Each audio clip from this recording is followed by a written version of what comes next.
Man, it is not a secret out there that the San Francisco 49ers roster is absolutely loaded. The big question, though, is who is going to be the quarterback? Is Brock Purdy healthy? Is Trey Lance in the fold? They got Sam Darnold. Kyle Shanahan seems to always pull the right strings, but we're going to get into this today and see exactly where we're at. We got our man Justin Henry from the Justin Henry Show to break all things down San Francisco 49ers. Let's get into this.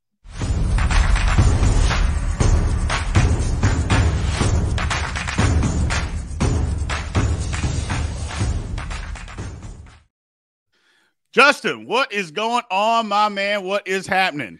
What's popping? I had to come through for Niner Day, rocking the Niner hat. I see the Niner logo up top. Big B, my man, it's good to see you. Hey, good to see you, man. Thank you for joining us. Talking 49ers, man. Look, the 49ers, obviously, in my opinion, and I think a lot of people's opinion, got the best roster in football. When you just say top to bottom, player for player, they have the best roster, except at the quarterback position, man. It's crazy how that works.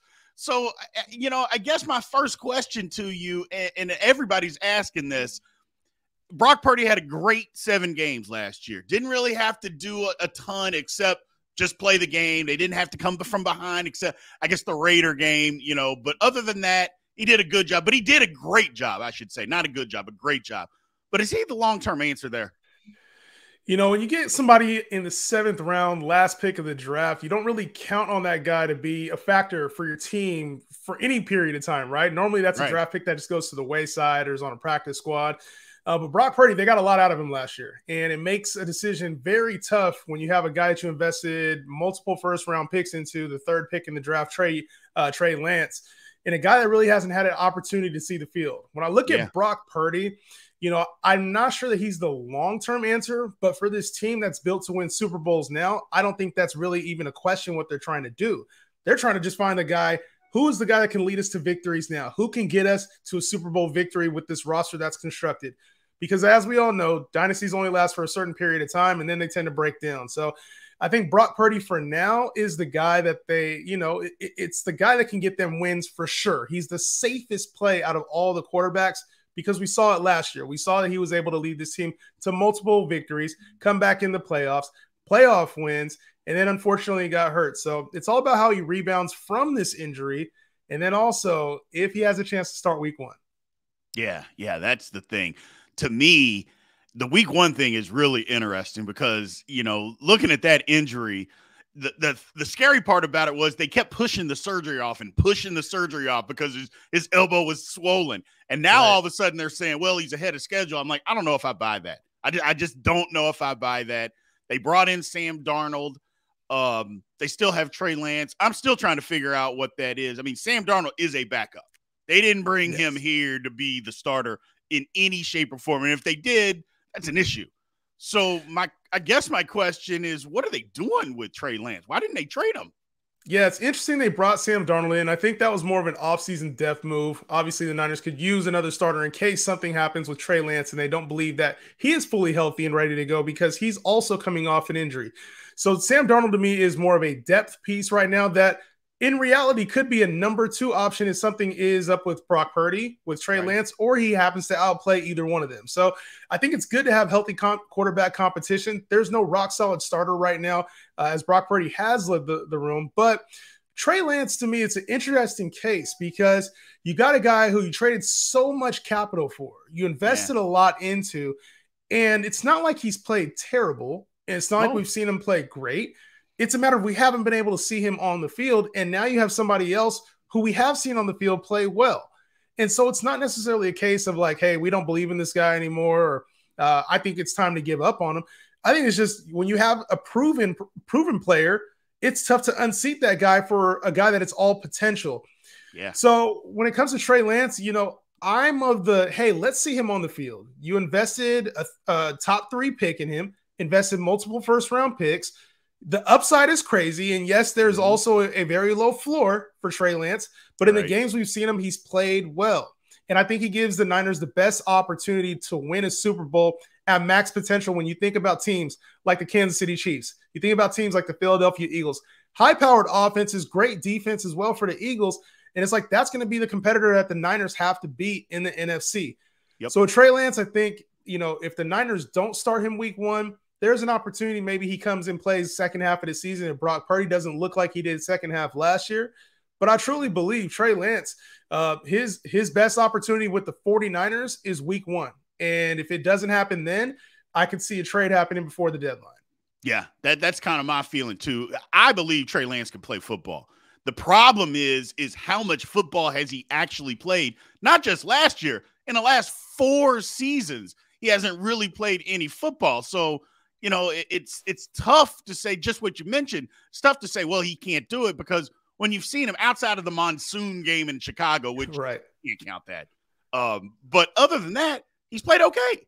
And I just think it's crazy. They give up all that draft capital for a guy. And now, because he was hurt in performance of somebody else, you got to sit him on the bench. But it's like, you can't take the job away from Purdy, I don't think, at this point. If he's healthy, I don't think you can take the job away from him. Yeah, and it doesn't, to me, I understand that. But then also, you've had Brock Purdy. We saw what that looked like with the offense last year, and it looked very reminiscent of what a Jimmy Garoppolo-led offense looks like, except for maybe a little bit higher ceiling. But when you talk about the teams that are in the league right now and the way that they're constructing these rosters, there's a lot of super teams out there, and they're starting to get even better, especially with guys on the market, Ezekiel Elliott, Dalvin Cook, DeAndre Hopkins. Like, these are game-changing players. The Ravens are going to be better. The Browns are going to be better. A team that comes out of the AFC is going to have a very high-powered offense. And I know the Niners are loaded with weapons. But when you have a player like Trey Lance who can take the offense to a new level with his legs, potentially offer a little bit more, to me, that's where it gets exciting. And not just as a fan, but like if I think about as an offensive coordinator or a coach, you can put up points if the defense does have a down day. So I get that the Niners defense is elite and probably one of the best defenses that the league has right now. It's tough to say that the offense wouldn't be better with Trey Lance, but then there's also the floor we have to talk about, and that if he's not ready because he hasn't played football for 4 years consistently, that could be a detriment to the offense. So I think the Niners play it safe, rock with Brock Purdy to start the season, unless he's just not fully healthy, which you talked about and alluded to earlier. That's a quick turnaround for a guy that had damn near Tommy John surgery on his elbow. Well, I mean, look, I'm a Steeler fan, and I saw it firsthand with Ben Roethlisberger. Now, granted, Roethlisberger was a little older, and, surgeries are surgeries, but at the same time, it took him a while to come back, and he got hurt early in the season. He got hurt in the second game of the year. Purdy got hurt at the end of January. So there's a huge difference between getting hurt in September and at the end of January and having to turn that around and at your elbow. So I don't know. Like I said, I am under the impression that I don't think that he is as ready as what the 49ers are putting out there. And I think that's a good thing. The 49ers shouldn't put that out there. I mean, you try to get any competitive advantage you can. Yeah, well, the one thing I want to say is that this is a Brock Purdy, Trey Lance debate. All this stuff about Sam Darnold potentially beating the starter is hogwash. That's right. I want to hear none of that. No. None of it. Sam Darnold is a backup at best. He will be second or third on the depth chart. All these rumors, Adam Schefter coming out talking about Sam Darnold is climbing up the rankings. And one of the beat writers said he's the best thrower of the football the Niners have seen. Come on, man. Miss me with that. Yeah. The thing about Sam Darnold, how many chances does he get? I mean, he's in Carolina. It didn't work out. Okay, and then they brought him in. Where did they bring him in last year? He was in Carolina last year. That's right. He was in Carolina last year, and he was in the Jets before that. I mean, it just hasn't worked out. How many times? I mean, it's like the Carson Wentz effect. How many times are you going to give this guy an opportunity to screw up your football team, man? No. He couldn't lead the Jets. He couldn't lead the Jets. He couldn't lead the Panthers last year. I mean, he was in controversies with Baker Mayfield towards the second half of last year. Get him out of here, man. Yeah. That's not going to work. Moving on, man. Now, we talked about the roster. I mean, the defense of the San Francisco 49ers, man, is just wild. I mean, it's just wild. I guess a lot of people say that the back end, the cornerback position specifically, may be the glaring weak link, I would say, if there is one. I mean, let's just be honest, if there is one. But more to that, how good can this defense be this year? I mean, this defense was elite last year. And with the front seven, you talk about, the secondary being a little bit suspect. That's fine because when you have the front seven that the Niners have, you can create pressure, you can stop the run. There's a reason why this team has been a top 3 defense for the last 4 or 5 seasons. Yeah. And it starts up front, man. When you got guys Bosa, Nick Armstead, Fred Warner, guys like that leading the pack, there's been a lot of consistency with this defense over the years. And so I think just Nick Bosa, excuse me, did I say Joey Bosa or Nick Bosa? Either way, you know who I'm talking about when I say right. Bosa. Coming in there wrecking havoc, man, and they're all young and getting better. And like I said, I think the consistency with this team will pay off. We're seeing these guys create pressure, create turnovers. And when you have a defense that can do that, especially when you pair that with an offense that can hold the ball for a long time, establish ball control, that helps his defense pin their ears back and get to the quarterback and then also stuff the run. So there's really no glaring weaknesses on this Niners defense, which I love, outside of potentially the deep ball. And that's mid-tier. That's average. It's not like it's terrible. That's right. And then when you get that front seven pressure and the ability to stop the run, it makes his team so tough to beat because offensively, if you get 30 points out of the Niners offense, you're probably taking an L. Yeah. Well, you saw that last year, especially in the playoffs. I know people are going to point to the Eagles game. I'll go, but what can a defense do if your offense literally can't move the football and it's 3 and out, 3 and out, 3 and out, 3 and out, and the other team can run the football? It's not like the Eagles were a slouch or couldn't run the football. If the 49ers didn't have the best line, which I think the Eagles did have the best offensive line in the league last year, they're running the ball. It's an issue. They can move the football. And the 49ers can't. I know a lot of people say, well, the Eagles tore them up. I'm like, do you even watch football? Do you even pay attention to football at all? I'm like, yeah, when you got a quarterback with deer in headlights type look. Come on, man. Like established veteran like Josh Johnson in there looking like worse than a rookie. He looked like he didn't want to play. That was crazy. He did. And not to mention, I mean, how many I don't know. I've been watching football and paying attention to football for a really long time. I'm 47 years old, so I can remember my dad taking me to high school football games when I was 2. I have never seen a team go through 4 quarterback injuries. I've seen them, you replace quarterbacks, guy's not good. You go through it, it is what it is. But 4 guys that get hurt at the quarterback position in the season, I've literally never seen that. Yeah, to have Christian McCaffrey, we're lucky because, I mean, at least he was able to take some snaps there for a little bit. It was ugly to watch, man. This sucks for the Niner team that, like we've talked about, this is a talented team on paper, a top 3 team in the league on paper.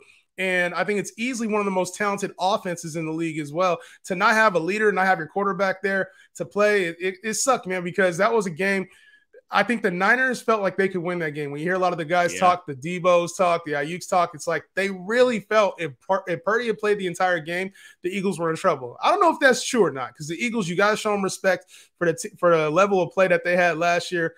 But the Niners, man, it feels like a lot of shortcomings. It's always like something, one throw or one catch or as a Niner fan, it's been tough over the last decade. I ain't gonna lie. I hear you. I think a lot of the pushback that the players are giving you about last year is like, just give us a chance to compete in the game. They didn't even have a chance. Hey, if we're competing and you're just better than us, then you know what? You're better than us. When you literally don't have a chance, that's where problems, the mindset comes in. It's just like, man, I get their pain. I feel it because, all you want is an opportunity as an athlete is to go out there and compete. And when you can't, because the position that somebody is lacking that you literally don't have on your roster and you can't go out there and compete, it just makes it so tough for play in and play out. It's crazy. Yeah, it does. And you know what? It sucks because you think, a lot of times you attribute injuries at the quarterback position to mobile quarterbacks. Right. So you're like, okay, yeah, you can't have Trey Lance in there. He's going to get hurt. And it's like you see Brock Purdy get hurt in there too. Sometimes it's just the nature of the game, the nature of football. And it's very unpredictable. So I'm glad they're allowing the emergency quarterback now. The Brock Purdy rule is in place. So I'm glad that rule has been changed. But, I just want to see a season of health from this Niners team, man. I just want to see a full healthy season and what we can do because I think this team is elite and definitely a championship contender with the NFC being so weak. Absolutely. So looking at, minicamp and OTAs and all that stuff is over with. Is there anybody out there that Niner fans that they don't know about they should know about and should be, and it can be either a rookie, a free agent that came in? Is there somebody out there that maybe the fans don't know and should be, or not necessarily surprised, but just that isn't the marquee name that people need to know? Is there somebody out there? Yeah, the Niners, the Niners is crazy because this offseason, it wasn't like they brought in a whole lot of marquee free agents or a whole lot of change came in. The rookies, they didn't really have a whole lot of picks because they traded them away for Trey Lance. So a lot of this is business as usual for the Niners. But I did like the rookie they brought in, Cameron Latou, a tight end. I think he's more of a project, somebody that can take a little bit of the load off of George Kittle at times. But I think a player to look out for in this offense, especially as his role increases, is Jauan Jennings. And he's not a player that's been, he's been in the lineups, he's been in the games, he's made plays, but I think there can be a little bit more of improvement from him, especially downfield, if Brock Purdy continues to get healthy and starts, Trey Lance continues to develop. They've liked this guy for the last couple seasons. So I think Jauan Jennings has a chance to not necessarily be like overtake Brandon Ayuk or Deebo Samuel, but be a consistent playmaker for this team a little bit more than he has over the last year or so. I also think if, we can get in some names, some bounce back names as well. But Deebo, I think Deebo is in for a rebound year. A lot of people writing him off. Yeah. Well, the thing about Deebo, the narrative that's coming out is that Deebo's not a top 10 receiver, that he's more of a gadget guy. Yeah. Last year didn't help him. In that mindset of people out there last year didn't help him. So I think getting him back, getting him in the fold. Now, he wasn't healthy. Again, he's got to stay healthy. I know that's kind of been his thing. So he's got to stay healthy. But I'm with you. I think Deebo has a huge bounce back year. And they're going to need it if they're going to get to where they're wanting to go. He's an elite receiver. There's a reason the Niners paid him. He's a wide back, and I think you talked about it, the injuries. He himself said he put out bad tape. He wasn't in the best shape, and he's coming back for a bounce back season. I think people forget what Deebo really is because he's dealt with injuries even earlier on in his career. Yeah. And then when we seen him put a full season of tape out, we're like, okay, this is what we expected Deebo Samuel to be. I think the emergence of Brandon Ayuk has made everybody said, you know what, the Niners are going to start shifting a different direction. Ayuk's going to become the lead guy there. Or now Christian McCaffrey's there. They don't need Deebo to run, so there's too many mouths to feed on the offense. I think we'll see Deebo Samuel playing more of that X-factor role being utilized in the run game as well as midfield. I could see this being a Deebo Samuel resurgence type year, not necessarily the year he had 2 years ago in 21, but I think Deebo will bounce back in a major way, as well as Ayuk kind of taking the next step in his growth as well. Yeah, I think the same thing. Like I said, the 49ers, the roster is loaded. And for teams, people that are out there, 49er fans that are out there thinking, oh, there's a lot of mouths to feed, man, go ask that question to a team that doesn't have as many weapons. Go ask them, would they trade places with you in a heartbeat? A team like, I don't know. Just anybody, just off the top of your head, just think about that for a second before you say stuff like that, because you know how fans can be. It's like, I don't know. We don't need him. He's getting a lot of money. I'm like, yeah, you take him away from your team, and then what? I go, look at the Arizona Cardinals right now. They would take any one of these guys. Oh, just absolutely. I mean, the Cardinals, they're going to be bad, but that's a different conversation for a different day. I'll take it. Yeah. I like Deebo with a big bounce back year. I really, really do. And that kind of leads me into the end here is, as good as the 49ers are, their division, look, the Rams, I know people keep saying the Rams are going to bounce back. No, they're not. Their offensive line is atrocious. At best, atrocious. They're not going to be. They don't have anything. They're going to be good in a couple years because all that money will come off. They'll have more draft picks, but the Rams are going to stink. We just talked about Arizona is going to stink. I do think Seattle is going to be good. I do think Seattle's going to be good. If Geno plays like he did the first 3 quarters of the season last year, I think they got a chance. Now, if he reverts back to what he did the last basically 5 games, Mr. Turnover Smith, then it's going to be a problem. But I think the 49ers walk through this division, really do. I think they could go 14-3, 13-4. That's what I'm thinking. I think they're that good. I don't want to put you on the spot, but I am going to put you on the spot. Put me on the spot. What do you think their record is going to end up this season? So the Niners are obviously going to play all the top teams in the NFC as well. So this is going to be a battle season for the Niners, right?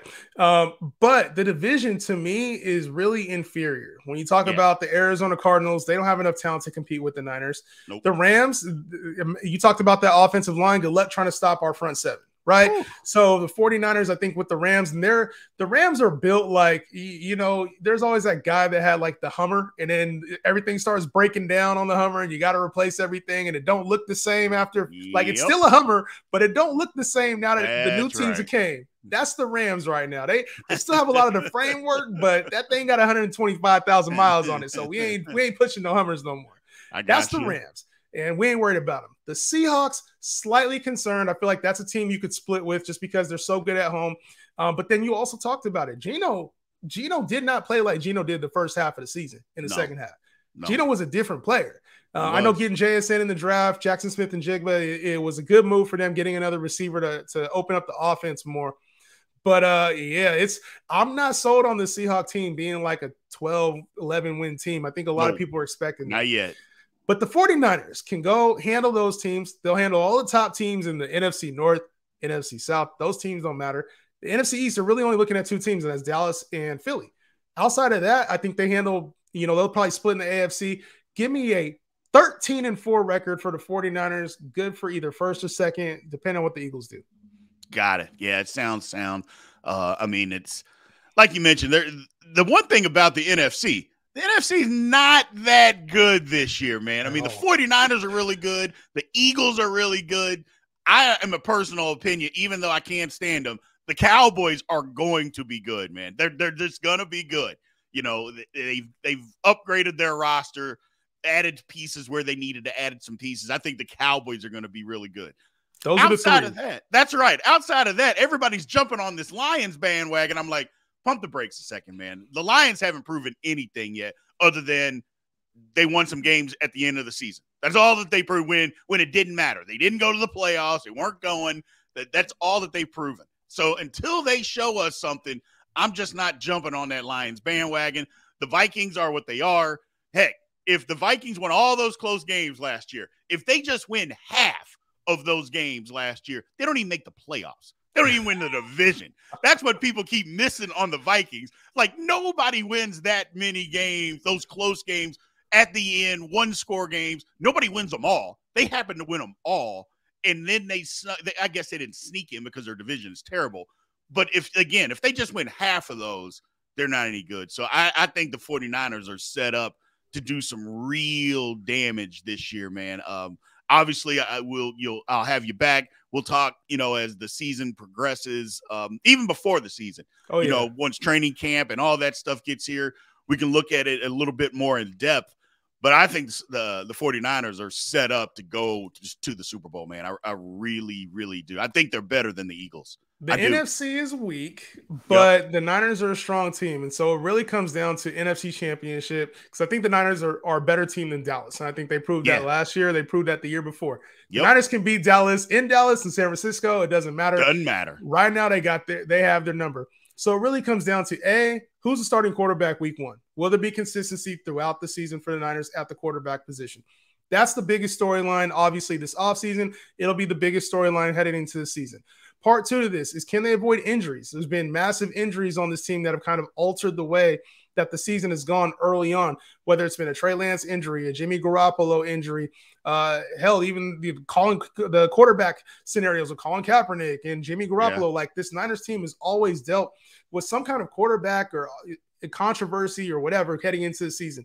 This team week one has to be dialed in, everybody on the same mission, everybody on the same page, knowing that the goal is to start the season with the players that they have, not deal with any other injuries. So I think if the Niners can be consistent throughout the year, get some type of good quarterback play, no matter who's at the helm, this team will be ready to go, and they'll have the firepower necessary to compete with the Philadelphia Eagles. So to me, I think sky's the limit for the Niner team. I don't want to call them – I would love to just be like Super Bowl winners. I think this is more of an NFC championship team right now until they get the thing figured out consistency-wise at the quarterback position. Absolutely, absolutely. So I appreciate you, man, for joining us today, talking a little 49ers. Again, like I mentioned before, we'll absolutely have you back once training camp, and then we can really get into some predictions in, injuries and all that other kind of stuff, get out of the way so we can get some season stuff going. So I appreciate your time, man. Thank you. Oh, yeah. Appreciate you as always. And go Niners. We'll talk more. But then, yeah, if you guys want to follow me, Justin Henry Show, live daily right now. And then also be talking fantasy football and betting coming up soon. So make sure y'all stay tuned, man. Absolutely. I appreciate that, man. And we'll bring you back. I'll talk to you soon, man. Have a good one.